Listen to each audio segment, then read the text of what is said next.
경상북도가 우리나라 전통가옥의 단점을 보완한 생활형 한옥 모델을 개발해 관심을 모으고 있습니다. 구미시가 늘어나는 수요에도 불구하고 들쭉날쭉한 배차 시간으로 불편한 시내버스 운행 체계를 대대적으로 바꾸기로 했습니다.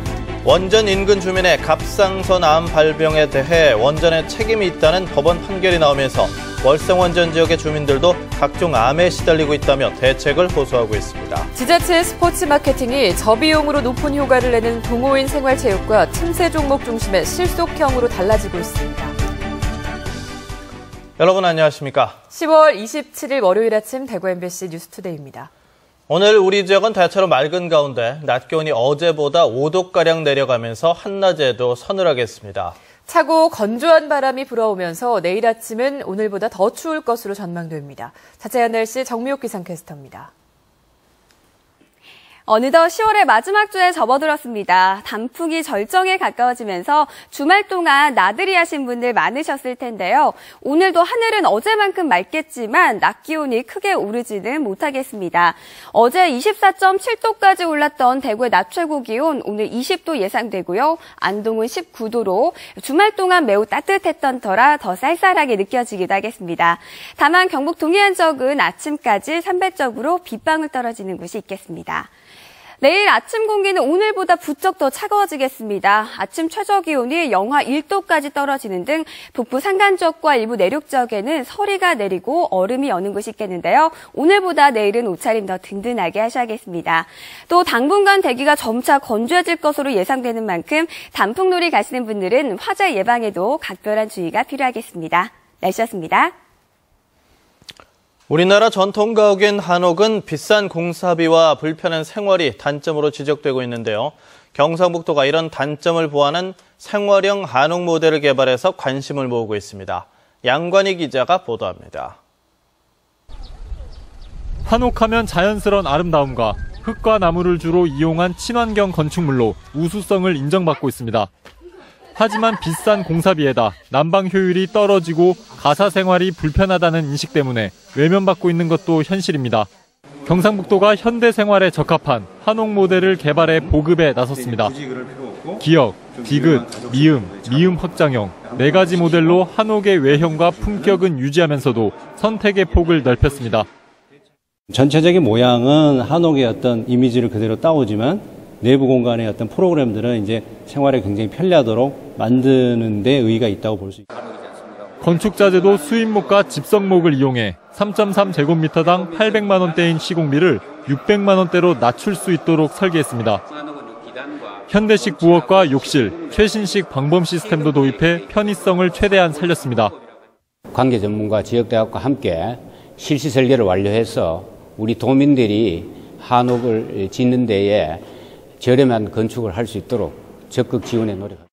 경상북도는 한옥 모델 개발이 끝남에 따라 한옥 건축 지원을 담은 조례 제정 등을 통해 2, 3년 뒤부터는 생활형 한옥이 실용화될 수 있도록 할 계획입니다. MBC 뉴스 양관입니다.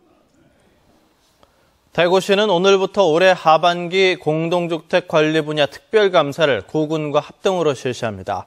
이에 따라 공인회계사 등 외부 전문가로 구성된 합동감사팀을 편성해 종전에 300세대 이상의 공동주택을 대상으로 실시하던 감사를 150세대 이상 의무관리 대상 공동주택 전체로 확대 시행합니다. 대구 달성군 테크노폴리스 진입도로가 4년 5개월간의 공사 끝에 오늘 완전 개통됩니다. 대구 테크노폴리스 진입도로는 대구 테크노폴리스 산업단지와 달서구 대곡동 4차 순환도로를 연결하는 13km 왕복 4차선 자동차 전용도로로 국비와 시비 3,600여억 원이 투입됐습니다. 이 도로 개통으로 테크노폴리스 산업단지에서 달서구 대곡동 구간의 차량 운행 시간이 기존 50분에서 10분으로 단축됩니다. 대구시는 대구국가산업단지와 테크노폴리스 등 대구 서남부 산업단지의 통행시간 단축으로 창조경제 성장 동력과 부도심 활성화에 큰 도움이 될 것으로 기대하고 있습니다. 30분이 넘는 배차 간격에 들쭉날쭉한 배차 시간, 구미 시내버스의 현실인데요. 구미시가 늘고 있는 인구와 도시 팽창에 걸맞게 시내버스 운행 체계를 대대적으로 바꾸기로 했습니다. 한태현 기자가 보도합니다. 구미의 원도심지인 구미역 앞입니다. 많은 시민들이 시내버스를 타기 위해 승강장에서 기다리고 있습니다. 구미시는 BIS, 즉 지능형 교통 시스템을 마련해 시내버스의 운행과 관련된 정보를 제공하고 있지만 불편한 게 한두 가지가 아닙니다. 많이 늦을 때도 있고 그냥 안 늦을 때도 있고 그리고 또 바로 가는 게 별로 없어가지고 맨날 환승해서 타고 이런. 가까운 거리인데 버스 때문에 1시간 반씩 걸리고 그래서 많이 불편해서 좀 많이 안 좋은 것 같아요. 인구는 늘어나고 개발 면적도 늘어나는데 운행하는 시내버스 대수는 그만큼 따라가지 못하기 때문입니다. 또 대도시의 버스 준공영제와 달리 하나밖에 없는 차고지에 영리를 목적으로 하는 민영 버스 회사의 영업도 시민들의 불편을 가중시키고 있습니다. 구미시가 최근 시민들을 대상으로 시내버스 불편 사항에 대해 설문조사를 한 결과 적은 운행 횟수와 불규칙한 배차 간격이 각각 39%와 21%로 가장 많은 의견을 냈습니다. 구미시는 시민들의 의견을 받아들여 10년 만에 모든 버스 운영 체계를 바꾸기로 했습니다. 중복 노선을 줄이고 운행 대수는 늘리는 한편 간선, 지선 체계를 구축하고 회차지를 신설하는 방안을 찾기로 했습니다. 앞으로 시의원님들의 간담회도 개최하고 권역별로 시민 공청회를 개최해야 되고 또 전문가들의 토론을 거쳐서 최종 개편안을 아주 마련할. 구미시는 내년 상반기에 개선안을 마련한 뒤 개학 시즌에 맞춰 내년 8월부터 시행에 들어갈 예정입니다. MBC 뉴스 한태현입니다. 일부 버스 회사가 버스 안전검사를 직접 하는 셀프 검사를 하고 있는데 합격률이 너무 높아 객관성이 떨어진다는 지적이 제기됐습니다. 국회 국토교통위원회 김경엽 의원이 교통안전공단에서 받은 자료에 따르면 검사 정비업체로 등록한 버스 회사 3곳은 지난해 회사 차량 3,500여 대를 직접 검사해 0.5%만 불합격 처리하고 나머지 99.5%를 합격 처리했습니다. 이는 교통안전공단 사업용 대형버스 검사 불합격률 16.8%보다 크게 낮았습니다. 김경엽 의원은 대형 참사로 이어질 수 있는 대중버스의 안전검사를 개선해야 한다고 주장했습니다. 경북대병원이 진료 지원 인력을 편법적으로 활용하고 있는 것으로 드러났습니다. 정진우 정의당 소속 국회의원의 국감 자료에 따르면 경북대병원은 현재 11명의 PA, 즉 진료 지원 인력을 운영하고 있습니다. 진료 지원 인력은 외과나 흉부외과 등 의사가 부족한 진료 과목에서 의사를 대신해 각종 의료 처치를 하는 인력으로 대부분 간호사가 맡고 있는데 의료법은 이를 인정하지 않고 있습니다. 정진우 의원은 진료 지원 인력은 실정법을 어기는 행위인데도 국립대병원에서 상대적으로 더 많이 활용하고 있어 문제가 심각하다고 밝혔습니다. 원전 인근 주민의 갑상선 암 발병에 대해 원전 측에 책임이 있다는 법원의 판결이 나오면서 월성 원전 지역의 주민들도 각종 암에 시달리고 있다면서 대책을 호소하고 있습니다. 주민들의 답답한 사정, 장성훈 기자가 현장 취재했습니다. 월성 원전과 사실상 맞닿아 있는 나으리 마을. 이곳 주민들은 2달이 넘도록 발전소 입구에서 이주를 요구하며 시위를 벌이고 있습니다. 후쿠시마 원전 사고 이후 원전 지역 농수산물을 꺼리고 관광객이 떠나면서 살 길이 막막해진 데다 무엇보다 마을 사람들이 하나둘씩 자꾸 암에 걸리고 있기 때문입니다. 30년 전 남편과 함께 전원 생활을 찾아 이곳에 들어온 황분이 할머니. 2년 전 갑상선암 수술을 받았습니다. 집마당에서 원전 지붕이 보일 정도로 가깝다 보니 원전 때문에 암이 걸렸다고 생각합니다. 여긴 정말 사람이 살아가는 별 곳이 아니에요. 모르고는 살았지만 알고는 정말 살기가 힘들고 저는 뭐가 제일 걱정이에요. 우리 손자 손녀들 데리고 있는 그게 제일 걱정이에요. 원전 코앞에서 한평생 해녀 일을 해온 양현순 할머니는 3년 전 갑상선암 수술을 받은 뒤 최근 반대쪽 갑상선에도 문제가 생겨 치료 중입니다.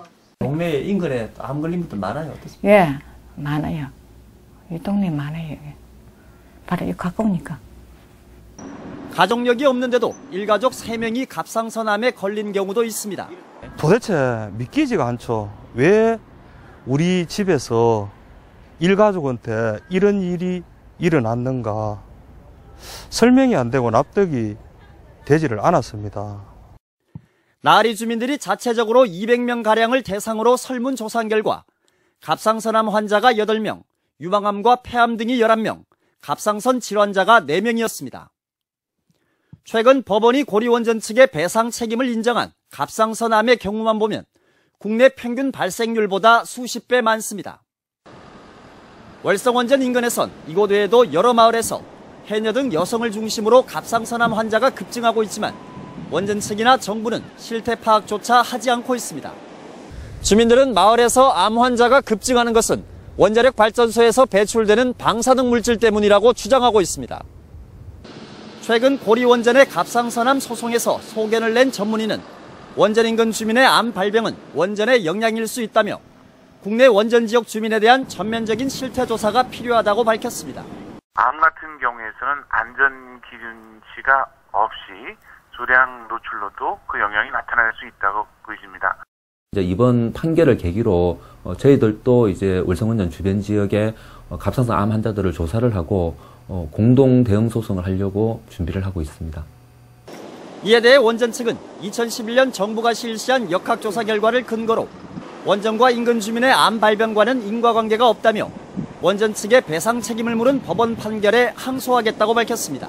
갑상선암 이외의 다른 암에서는 증가 경향을 보이지 않았으며 갑상선암 발생률이 원전 거주 기간과도 비례하지 않았습니다. 이에 우리 회사는 항소를 진행하고자 합니다. 한편 원전 측이 항소 근거로 밝힌 2011년 정부 역학조사 결과는 당시 원전 인근 여성에서 갑상선암이 2.5배 많다는 통계가 나왔음에도 원전과의 연관성을 부인했다는 학계의 지적을 받아 현재 추가적인 정밀조사가 진행 중입니다. MBC 뉴스 장성훈입니다. 대구 경북에서 탈세를 위해 운영되는 신용카드 위장 가맹점이 급증하고 있습니다. 대구국세청에 따르면 대구 경북에서 지난 2009년 17건이던 신용카드 위장 가맹점 적발 건수가 지난해 99건으로 5배 이상 급증했고 5년 동안 적발된 267곳 가운데 264곳이 폐업 조치됐습니다. 같은 기간 서울청과 중부청이 절반 정도로 줄어드는 등 전국적인 감소 추세와는 상반된 모습을 보였습니다. 위장 가맹점은 사업자가 매출 자료를 숨기기 위해 만든 가공의 가맹점인데 주로 유흥업소들이 수익금을 분산하고 매출액을 줄여 탈세 목적으로 악용되고 있습니다. 사회복지시설에 복무하는 공익요원의 범죄가 늘고 있는 것으로 나타났습니다. 새누리당 김재원 의원이 병무청으로부터 받은 자료에 따르면 사회복지시설에서 근무하는 사회복무요원의 범죄 건수가 2010년 2명에서 2011년 6명, 2013년 7명으로 늘고 있고 전체 1,700여 명 가운데 범죄 위험도가 높은 중점관리 대상이 2.5%인 264명으로 나타났습니다. 지역별로는 대전, 충남이 41명으로 가장 많았고 대구, 경북은 18명이었습니다. 지역경제 활성화를 위해서 지자체마다 스포츠 마케팅에 주력하고 있는데요. 저비용으로 높은 효과를 내는 게 관건이 되면서 규모가 큰 메가 이벤트보다 동호인 중심의 생활체육과 틈새 종목 유치로 바뀌고 있습니다. 보도에 김건엽 기자입니다. 모터사이클이 굉음을 내며 질주합니다. 울퉁불퉁 흙길로 된 오르막과 내리막을 내달리는 스피드 주행 경기입니다. 기존의 산악자전거 경기 시설을 보완해 러시아, 일본 등 6개 나라 200명의 선수가 참가한 국제 모터사이클 챔피언십 대회를 치러냈습니다. 경기장 타보니까 아주 지금 국제 경기 지금 하고 있는데 아주 국제 경기에 맞게 경기장은 정말 타기 좋고요. 오늘 레저 하기에는 정말 날씨도 좋고. 청송군은 아이스 클라이밍과 모터사이클, 산악자전거 같은 틈새 종목에 집중해 산악 스포츠 고장으로 자리매김하고 있습니다. 영주시는 동호인 중심의 생활체육대회 유치에 집중하고 있습니다. 백두대간 120km 산악 구간을 달리는 그란폰도 대회는 입소문이 나면서 지난해 첫 대회 때 950명이던 참가 선수가 올해는 2,400명으로 2배 넘게 늘어났습니다. 네, 여기가 경치가 굉장히 좋은데요. 그 업다운이 굉장히 많은 코스라서 전반적으로 힘도 들고 힘들지만 기분 좋게 탈 수 있는 코스입니다. 영주시는 스포츠 마케팅의 초점을 저비용 고효과에 맞추고 있습니다. 전날 영주에 와서 숙박하기 때문에 지역 경제에 큰 도움이 된다고 생각합니다. 우리 시는 생활체육 중심의 대회를 지속적으로 유치해서 지역 경기 활성화를 유도해 나가겠습니다. 지자체의 스포츠 마케팅이 동호인 생활체육과 틈새 종목 중심의 실속형으로 달라지고 있습니다. MBC 뉴스 김건엽입니다. 대구시가 이달 31일부터 이틀 동안 엑스코 야외광장에서 제9회 대구 자원봉사 박람회를 개최합니다. 오후 2시 개막식을 시작으로 우수자원봉사자 시상식과 참가 봉사단체 홍보 및 다양한 자원봉사 체험 부스 운영, 자원봉사 문화 릴레이 공연 등 다채로운 행사가 마련됩니다. 대구 예총이 일본 센다이 미야기현 예술협회와 예술교류에 나섭니다. 대구 예총은 이를 위해서 이달 31일 일본 센다이 미야기현 예술협회 창립 50주년을 맞아 미야기 현민회관에서 일본 공연단과 함께 대규모 공연을 펼칠 예정입니다. 이번 공연에는 성악가 이윤경과 이인철, 피아니스트 신소연, 무용가 이승대 등 다양한 분야의 지역 예술인들이 참가해서 대구 예술의 역량을 선보입니다. 제49회 전국 기능경기대회에서 종합순위 3위를 차지한 대구시 선수단이 오늘 오후 6시 달서구 알리앙스에서 해단식을 갖습니다. 해단식에는 대구시와 교육청 등 주요 인사들과 입상 선수, 지도교사, 심사위원과 가족 등 150여 명이 참가한 가운데 장학금과 연구비 지급, 표창 수여식을 갖습니다. 대구시를 대표하는 소셜미디어 채널인 다채움이 대한민국 SNS 대상 광역지자체 부문에서 대상을, 또 관광 SNS 채널인 제멋대로 대구로드는 공공기관 부문에서 최우수상에 각각 선정됐습니다.